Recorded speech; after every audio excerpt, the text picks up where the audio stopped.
अस्सलाम वालेकुम एवरीवन। सो आज हम गॉल ब्लैडर के कैंसर के बारे में बात करेंगे। सो गॉल ब्लैडर, जिसको आम ज़बान में हम पित्ता बोलते हैं, इससे ऑलमोस्ट हर बंदा वाकिफ़ होगा।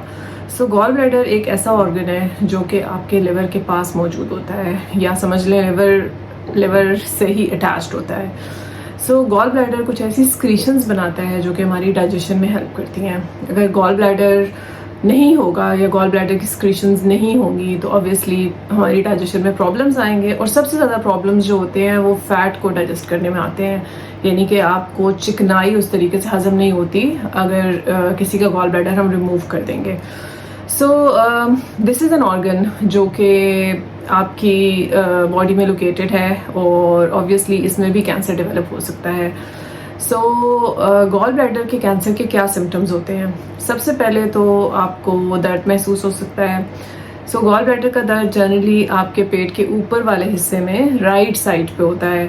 सो जैसे कि मैंने आपको पहले भी बताया कि पैनक्रियास का दर्द आपको लेफ्ट साइड पे होगा, स्टमक का दर्द आपको मिड में होगा, गॉल ब्लैडर की पेन आपको राइट साइड पे होगी। तो ये तीनों जगह में अगर प्रॉब्लम हो तो पेट में दर्द आपको ऊपर वाले हिस्से में होगी। सो ये चीज़ आपको याद रखने की ज़रूरत है। अगर आपको पेट के ऊपर वाले हिस्से में दर्द है तो वो आपके पैनक्रियास, वो आपके स्टमक, वो आपके गॉल ब्लैडर से रिलेटेड हो सकती है। लिवर को भी हम डिस्कस नहीं करेंगे, लिवर के लिए हम अलग वीडियो बनाएंगे। So the first symptom would be pain in the upper abdomen, यानी कि पेट के ऊपर वाले हिस्से में दर्द, और वो दर्द आपका स्पेशली थोड़ा सा राइट साइड पे होगा। लेकिन फिर भी अगर आपको पेट में दर्द है और वो ऊपर वाले हिस्से में है तो you have to get an ultrasound done to find out cause of pain. Either it is related to gall bladder, either it is related to your pancreas, either it is related to your stomach, या फिर आपके liver से related है। सो सबसे पहले आपको पेट में दर्द हो सकता है जो कि स्पेशली राइट साइड पे होगा।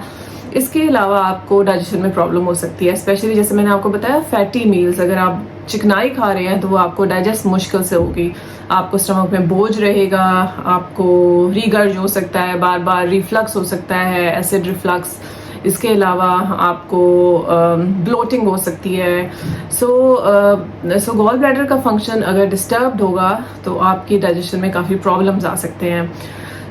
इसके अलावा क्या होता है, अगर गॉल ब्लैडर का कैंसर खुदा न खास्ता एडवांस्ड होता है तो उसमें जैसे कि पहले भी मैं बताती हूँ कि आपकी भूख कम हो सकती है, आपको वेट लॉस हो सकता है, आपका वज़न कम होना शुरू हो सकता है।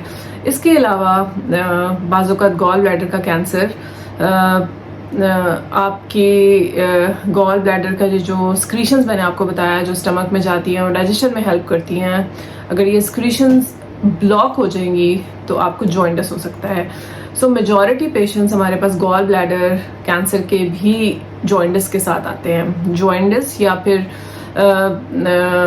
जिसको हम ऑब्स्ट्रक्टेड जॉइंटिस बोलते हैं, जिसके अंदर गॉल ब्लैडर की जो स्क्रीशंस लेकर जाने वाली नाली होती है जिसको बाइल डक्ट बोला जाता है वो ब्लॉक हो जाती है तो जॉइंटिस हो जाता है। सो रिमेंबर, जो भी हमारी पैनक्रियास की स्क्रीशंस आ रही हैं वो भी एक छोटी सी ट्यूब से स्टमक तक आ रही हैं। गॉल ब्लैडर की स्क्रीशंस आ रही हैं वो भी छोटी सी ट्यूब से स्टमक तक आ रही हैं। इसी तरह लिवर की स्क्रीशंस भी छोटी सी ट्यूब से स्टमक तक आ रही हैं। तो इन ट्यूब्स में अगर ब्लॉकेज होती है, चाहे वो कैंसर की वजह से हो, चाहे वो स्टोन की वजह से हो, या किसी भी और वजह से हो, तो वो जो है वो जॉइंटिस कर सकती है। जनरली हमारा शक स्टोन की तरफ भी जाता है, हमारा शक मैलिग्नेंसी की तरफ भी जाता है, लेकिन हमेशा आपको याद रखना है कि obstructed jaundice can be one of the most common symptom of cancer, जो कि पैनक्रियाटिक कैंसर भी हो सकता है, बाइल डक्ट कैंसर भी हो सकता है, गॉल ब्लैडर कैंसर भी हो सकता है, और लिवर कैंसर भी हो सकता है। So jaundice can be one of the symptoms. So इसके अलावा जैसे मैंने पहले भी बताया, आपके स्टूल्स का जो है वो कंसिस्टेंसी चेंज हो सकती है। आपके लाइट कलर के स्टूल हो सकते हैं, एंड फोमी स्टूल्स हो सकते हैं, ऑयली स्टूल्स हो सकते हैं। सो ये change in the colour of the stools can also be one of the symptom of gall bladder, या गॉल ब्लैडर की जो डक्ट होती है जिसे हम बाइल डक्ट बोलते हैं, उसके कैंसर से रिलेटेड हो सकती है।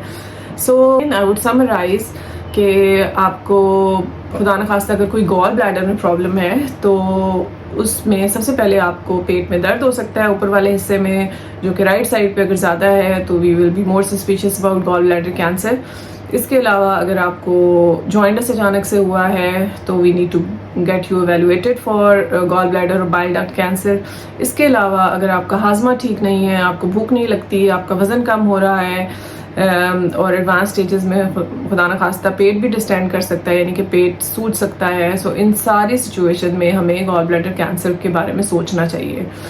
सो हम कैसे एवेलुएट करते हैं? Again it is a very simple test जो कि गॉल ब्लैडर को एवेलुएट कर सकता है, वो है ultrasound abdomen. So you get a good ultrasound abdomen done and it will find out कि आपके पेट में क्या प्रॉब्लम है।